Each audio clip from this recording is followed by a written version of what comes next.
Hi student, let's read the question, and question says that there are two spherical nodes in 3s orbitals and because there is no angular nodes in 3s orbital.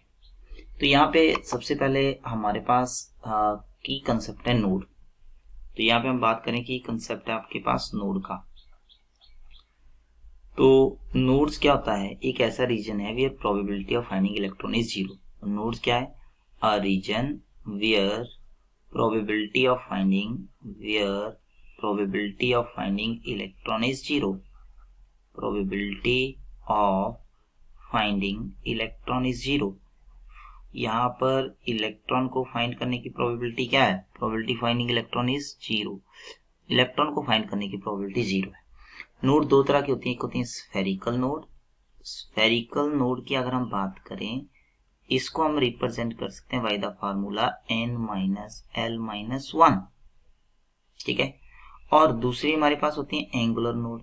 तो angular node को हम represent कर सकते हैं, ये आपके पास दी जाती है बाय द फार्मूला l.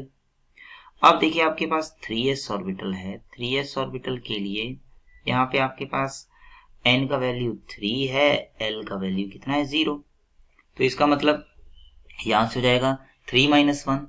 तो देयरफॉर जो स्फेरिकल नोड आपके पास बनेंगी, स्फेरिकल नोड आपके पास आ जाएंगी, दैट इज इक्वल्स टू ये बनेंगी 3l. कितना आपके पास यहाँ पे आ जाएगा?